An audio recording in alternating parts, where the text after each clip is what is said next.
So after completion of job, when customer reaches on workshop, you can generate the performer invoice to explain the cost related to the applied labor and the part in the service for the job completion, and then you can also print out that performer invoice. You can apply any kind of discount if you are willing to give to the customer during actual billing. In case of customer wants to pay full bill in cash, you can create the cash billing,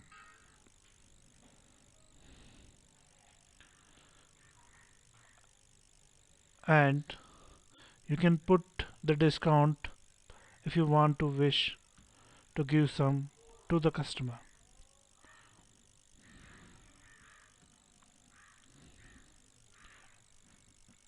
In case customer wishes, and you also allow or permit him to give credit, you can create the credit billing. You can create complete bill in the credit, or you have an option to partially get the cash and partially give the credit to the customer. To create the credit bill and put the details for the cash, you need to put the cash details in the box, as well as rest of the amount will get auto populated in the credit, and then you have to update the form. You have to create lasers by pressing F2 key from the keyboard if the customer do not already having a laser into your system.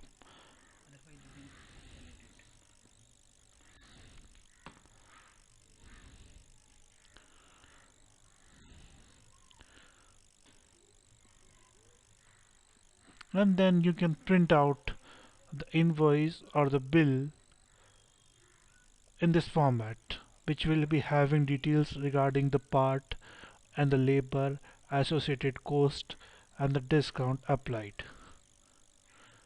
Here on the bill itself, we are going to show next service due date parameter.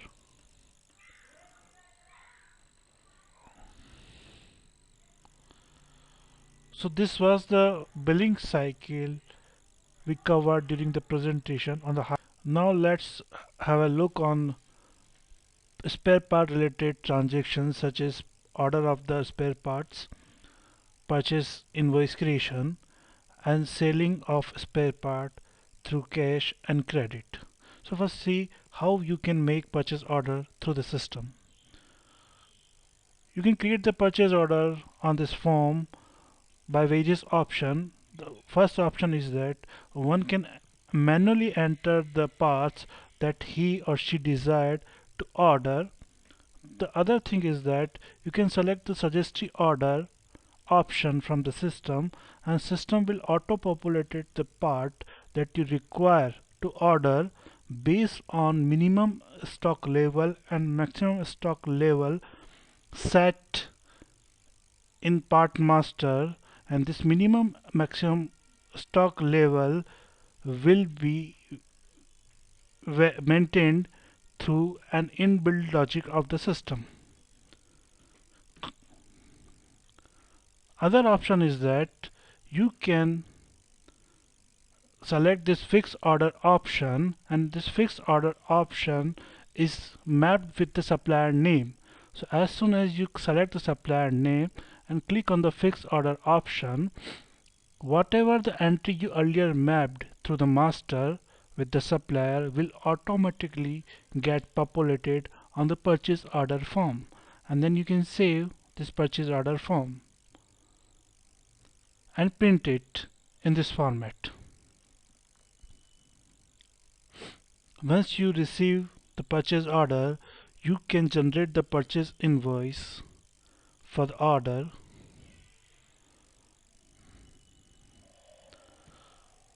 So here you have to select the purchase order reference number, and all the entries of the part will get auto populated from order.